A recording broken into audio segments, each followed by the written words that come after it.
রাহমাতুল্লাহ। সমস্ত প্রশংসা সেই মহান রব্বুল আলামিনের দরবারে এবং যে মানবকে সৃষ্টি না করলে কিছুই সৃষ্টি হতো না সেই মহামানবের প্রতি দরুদ ও সালাম সাল্লাল্লাহু আলাইহি ওয়াসাল্লাম। সম্মানিত ভিউয়ার্স, আপনাদের মাঝে আমি একটি স্ত্রী বশীকরণ মন্ত্র উন্মুক্ত করতেছি। এটা হলো স্ত্রী বশীকরণ পানপরা। এই পানপরা যদি করে খাওয়াতে পারেন অবশ্যই স্ত্রী আপনার বশীভূত হবে এবং পরনারীকে যদি খাওয়ানো হয় অবশ্যই সে বশীভূত হবে।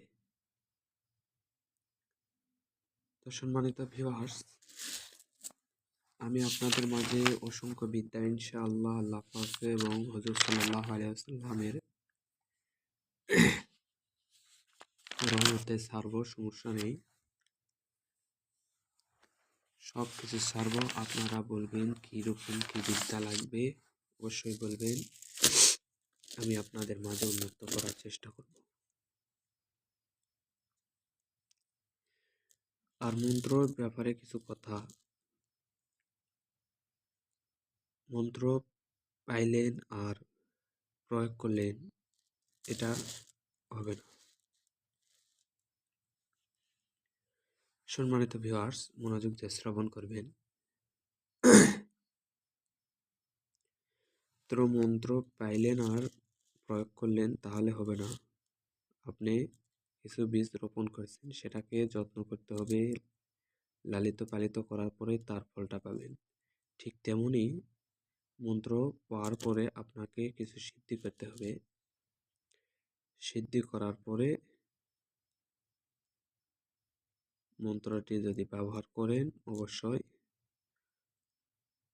আল্লাহ এবং আল্লাহ রসুল যদি দয়া করেন অবশ্যই আপনারা কামিয়াব হবে। তো সম্মানিত ভিউয়ার্স, আপনারা দেখেন এখানে মন্ত্রটি লেখা আছে কি, আমি আপনাদের দেখানোর জন্য মার্কার কালি দিয়ে একটা প্রিন্ট করে দিচ্ছি। এটা হলো মন্ত্র। এই মন্ত্রটি যখন আপনারা ব্যবহার করবেন, প্রয়োগ করবেন, দেখেন এখানে লেখা আছে কি, আমি আগে আপনাদের মন্ত্রটি ভয়েসে শোনাচ্ছি। এখানে আছে অং হরং সাহা, অং হরং সাহা, অং হং সাহা। তো এখানে দেখেন যারা গুরুধরা লোক বা শীর্ষ আছে তারা বুঝবে যে এই মন্ত্রের কতটা পাওয়ার। আবার এখানে দেখেন মন্ত্রটি ভালো করে দেখাচ্ছি এবং নিয়মটা আমি বলে দিচ্ছি। নিয়ম হচ্ছে কৃষ্ণ পরে যাতায়ার মূল লাগবে।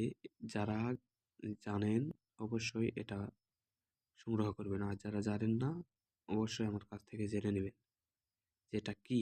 কৃষ্ণ পরে জাতিয়া, কৃষ্ণ পরে যেটা কি, এটার মূল লাগবে পানের মধ্যে দিয়ে উপরোক্ত মন্ত্র 7 বার পাঠ করবেন। 7 বার পাঠ করে পাঠ করে কাঙ্ক্ষিত ব্যক্তিকে খাওয়াই দেন, দেখবেন সঙ্গে সঙ্গে রেজাল্ট 100%। 100% রেজাল্ট আসবেই। তো আপনারা এই মন্ত্রটি প্রয়োগ করবেন। আমি মন্ত্রটি আবারও বলছি, অং রং সাহা। এই মন্ত্রটি সিদ্ধি করবেন এক বৈঠকে বসে, পূর্ণিমা অথবা অমাবস্যায় বসে 1100 বার মন্ত্রটি সিদ্ধ করে নেবেন। করার পরে কাজটা করবেন, ইনশাল্লাহ কাজটি সম্পূর্ণরূপে হয়ে যাবে। তো যাদের কবিরাজি বিষয়ে যে কোনো জিনিস, যেমন রুদ্রাক্ষের মালা, কুড়ি, চামর ইত্যাদি যদি লাগে অবশ্যই কমেন্ট করবেন, আপনারা পাবেন। খুদা হাফেজ, আসসালামু আলাইকুম।